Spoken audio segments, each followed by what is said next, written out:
Students, I welcome you all to my class.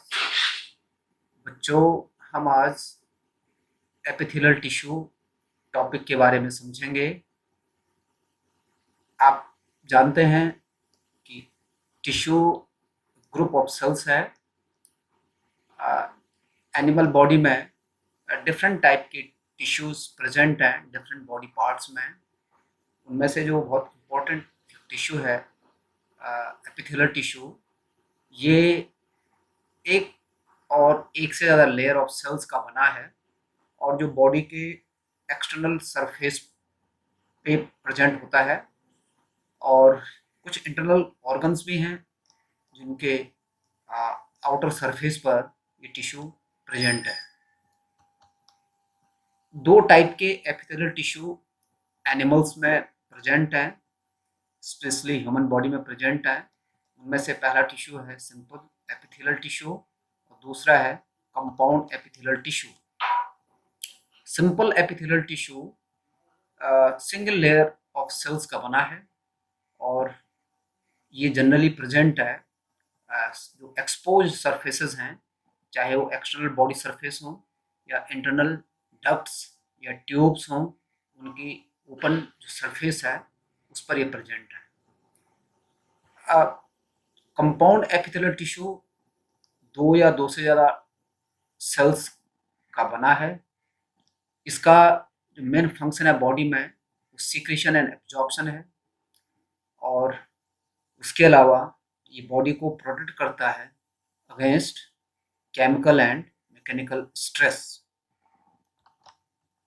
यहाँ पर आपके सामने एक फ्लो चार्ट है, इसमें एपिथेलियल टिश्यूज के टाइप्स दिए गए हैं और किस तरह से दो जो simple epithelial tissue and compound epithelial tissue हैं वो फर्दर डिवाइड किए गए हैं। तो सिंपल एपिथेलियल टिश्यू और कंपाउंड एपिथेलियल टिश्यू दो टाइप हैं एपिथेलियल टिश्यू के, इसको हम अभी समझ चुके हैं। जो सिंपल एपिथेलियल टिश्यू है इसके चार सब टाइप्स हैं। पहला है स्क्वेमस एपिथेलियम, दूसरा है क्यूबॉइडल एपिथेलियम, तीसरा है कॉलमनर एपिथेलियम और चौथा है ग्लैंडुलर एपिथेलियम। ग्लैंडुलर एपिथेलियम को further exocrine and endocrine tissue में डिवाइड किया गया है। बच्चों, एक आपको बात यहाँ पर ध्यान में रखनी है, ये चार तरह के जो एपिथेलियल हैं या एपिथेलियल टिश्यू हैं, इनको सेल्स के शेप के बेसिस पर कैटेगराइज किया गया है। सिंपल एपिथेलियल टिश्यू के जो टाइप्स हैं वो फिर से यहाँ आपके सामने स्क्रीन पर हैं। इनमें से पहला टाइप स्क्वेमस एपिथेलियम, दूसरा cuboidal epithelium, columnar epithelium, ciliated epithelium and glandular epithelium. अब हम इन सभी टिश्यूज के स्ट्रक्चर्स यहाँ देखेंगे, किस तरह से माइक्रोस्कोपिक का जो व्यू है या स्ट्रक्चर है वो यहाँ नज़र आता है। एक बात आपको बहुत इम्पोर्टेंट यहाँ पर ध्यान में रखनी है कि जितने भी एपिथेलियल टिश्यू हैं इन सब की जो बेसल मेम्ब्रेन है या बेस है, उस बेस में एक स्पेशलाइज्ड मेम्ब्रेन है, उसको हम कहते हैं बेसमेंट मेम्ब्रेन और ये कैरेक्टरिस्टिक प्रॉपर्टी है एपिथेलियल टिश्यू की।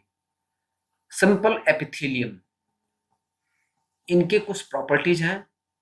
सबसे पहले they have flattened surface or you can also tell that they have flattened cells which make the body flattened.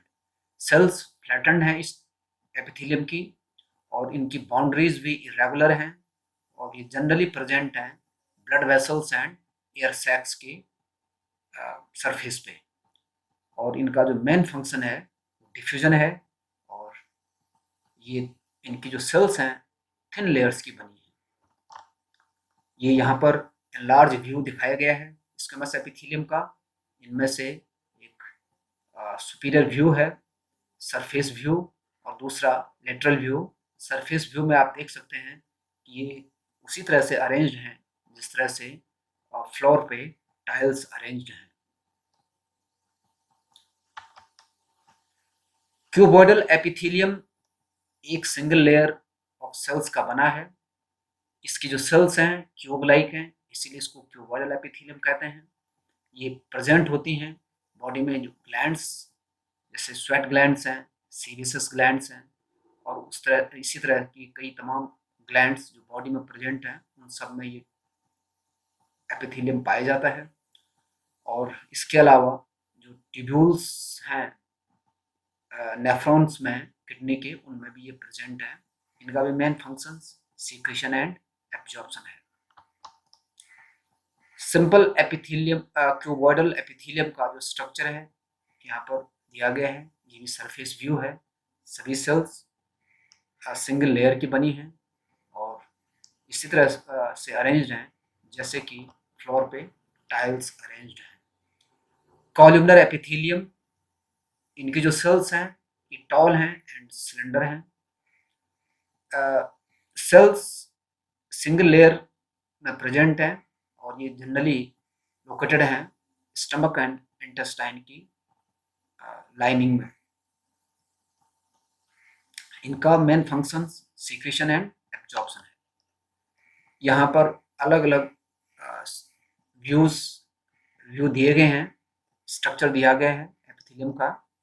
अब एक सबसे ऊपर वाला स्ट्रक्चर है, इसमें आप देख सकते हैं सेल्स की हाइट ज़्यादा है और इनका ब्रेथ कम है और ये ठीक कॉलम के जैसे हैं, इसीलिए इसका नाम कॉलमनर एपिथेलियम पड़ा है। सीलिएटेड एपिथेलियम भी एक बहुत इंपॉर्टेंट टाइप है एपिथेलियल टिश्यू का। ये epithelium columnar and cuboidal cells का बना है और इस एपिथेलियम में क्योंकि सीलिया प्रेजेंट हैं सरफेस पे, इसलिए इसको सीलिएटेड एपिथेलियम कहा गया है। ये भी सिंगल लेयर्ड का बना है टिश्यू और इसका फंक्शन भी म्यूकस के मूवमेंट को और पार्टिकल्स को ये मूव करता है किसी पर्टिकुलर डायरेक्शन में ओवर द एपिथेलियम। ये प्रेजेंट हैं जितने भी बॉडी के इंटरनल हॉलो ऑर्गन्स हैं जैसे ब्रोंक्यूल्स हैं और फैलोपियन ट्यूब्स हैं, उनके इनर सरफेस पर ये प्रेजेंट है टिश्यू।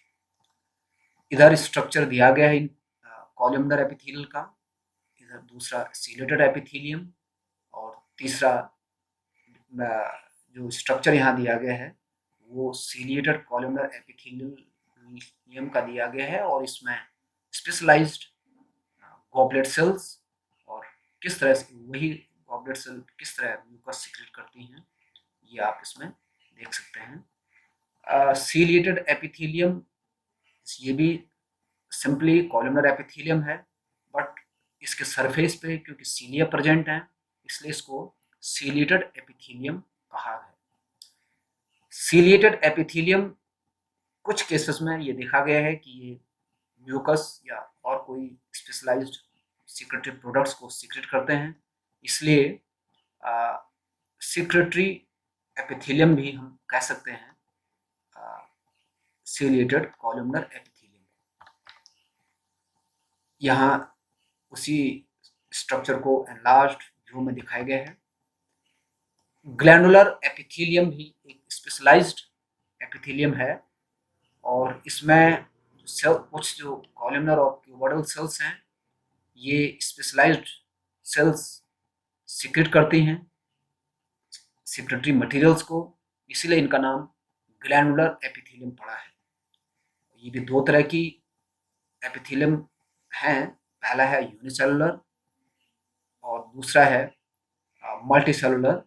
यूनिसेलुलर ग्लैंडुलर एपिथेलियम है, इसमें कई सारी आइसोलेटेड ग्लैंडुलर सेल्स होती हैं, इन्हीं को हम गॉबलेट सेल्स के नाम से भी जानते हैं एलिमेंट्री कैनाल में, और ये भी वहाँ डाइजेस्टिव प्रोडक्ट्स सीक्रेट करते हैं।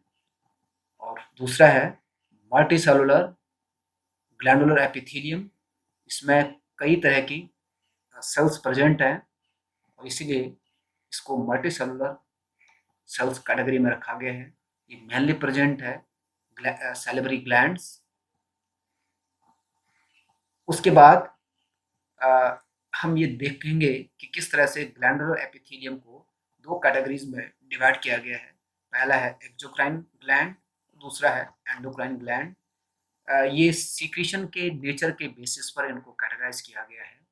हार्मोन्स सीक्रेटिंग जो ग्लैंडुलर एपिथेलियम है उसको एक्सोक्राइन एंड एंडोक्राइन में कैटेगराइज किया गया है।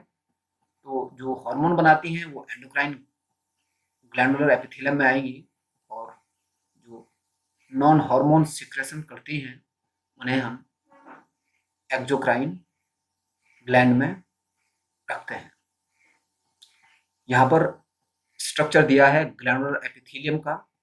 इसमें हम देख सकते हैं कि जो किस तरह से सीलिएटेड कॉलमनर सेल्स अरेंज्ड हैं और एक ऑर्गेनाइज्ड हैं एक पर्टिकुलर स्ट्रक्चर में, जिसको हम ग्लैंडुलर एपिथेलियम कहते हैं। एंडोक्राइन ग्लैंड्स आप जानते हैं हार्मोन प्रोड्यूसिंग ग्लैंड्स। इनमें कोई डक्ट्स नहीं है, कोई ट्यूब्स नहीं है, और इनका सीक्रेशन ब्लड ले जाता है पूरी बॉडी में, इसलिए इनको एंडोक्राइन ग्लैंड्स और डक्टलेस ग्लैंड्स भी कहते हैं। एक्सोक्राइन ग्लैंड्स बॉडी में वो ग्लैंड्स हैं या वो ग्लैंडुलर एपिथेलियम हैं जिनमें डक्ट्स प्रेजेंट होती हैं, और इनका सीक्रेशन डक्ट के थ्रू डिस्ट्रीब्यूट होता है बॉडी में। इनमें म्यूकस है, सलाइवा है और एयरवैक्स है, ऑयल, मिल्क, डाइजेस्टिव एंजाइम्स, जो भी बॉडी में सिक्रेटरी प्रोडक्ट्स प्रोड्यूस होते हैं वो सब एक्सोक्राइन ग्लैंड्स ही प्रोड्यूस करती हैं।